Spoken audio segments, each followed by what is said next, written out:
Miss হবে না আপনার পছন্দের টিভি শো। দেখুন জি5 অ্যাপে একদম ফ্রি।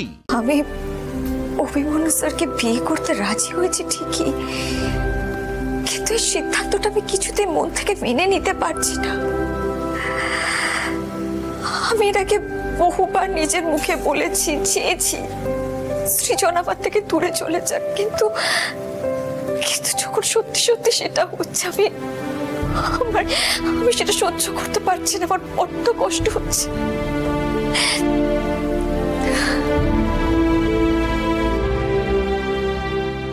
তুমি আমার জীবনের সবচেয়ে বড় সত্যি পান। আমি সত্যি সত্যি তোমাকে খুব খুব ভালোবেসে ফেলেছি। হ্যাঁ হ্যাঁ, আমরা বিকেলের মধ্যে পৌঁছে যাবো। আচ্ছা, ব্যাংকয়েটের নামটা যেন কি বললেন? ওকে ক্যাপ্টেন, ওকে। হ্যাঁ, পড়না পড়না পড়না ক্যাপ্টেন ফোন করেছিল, রাত 9:30টায় তোমাদের বিয়ের লগ্ন।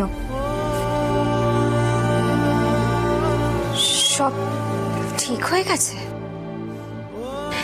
একদম, ক্যাপ্টেনের ব্যবস্থাপনা বলে কথা, কোনো ফাঁক থাকবে না। আসল জায়গাতেই তো সব থেকে বড় ফাঁক থেকে গেল পূজা। আমি তো কোনোদিনই স্যারকে মন থেকে। এত কি ভাবছো পর্ণা?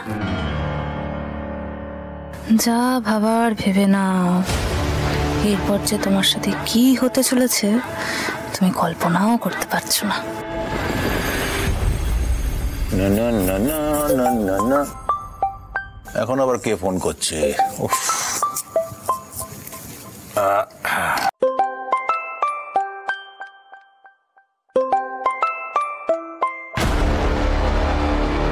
পর্ণা নিজের ফোন থেকে তোমার বাবাকে ফোন করবে।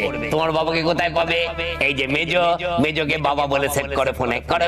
পর্ণা যখন ওর বাবার সাথে কথা বলতে চাইবে তখন কি করে কথা বলবে? ওর বাবা তার বেঁচে নেই, সেই জন্য ওর বাবা হয়ে আমাদের মেজো কথা বলবে। তাই তো, পর্ণার ফোনে আমার নাম্বারটা ওর বাবার নাম করে তো সেভ করা আছে, কিন্তু পর্ণা তার মানে তার বাবাকে ফোন করতে চাইছে, কিন্তু কেন? বাবা, কি হয়েছে পর্ণামা? কি হয়েছে সেটা আমি ফোন করেছি বলে জিজ্ঞাসা করছো বাবা? কখনো তো নিজে ফোন করেও জিজ্ঞাসা করতে পারো। তোমরা তো আমাকে ভুলেই গেছো। আমি কোথায় আছি, কিভাবে আছি, কিচ্ছু জানার দরকার নেই, বলো। পর্ণামা, তুই ঠিক আছিস তো মা? হ্যাঁ বাবা, আমি ঠিক আছি। আমি খুব বড় একটা সিদ্ধান্ত নিতে চলেছি, আর সেটাই জানানোর জন্য ফোন করলাম তোমায়। কি সিদ্ধান্ত?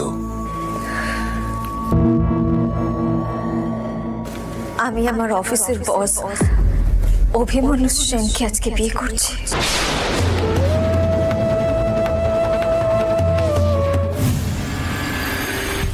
চঙ্কু দাদা, আমার যে বড্ড কষ্ট হচ্ছে অভিমন্যু স্যারকে বিয়ে করতে, খুব কষ্ট হচ্ছে আমার। কিন্তু এটা ছাড়া যে সৃজনের সংসার বাঁচানোর আর কোনো রাস্তা নেই আমার কাছে। তুমি আমায় ক্ষমা করে দিও সৃজন, ক্ষমা করে দিও।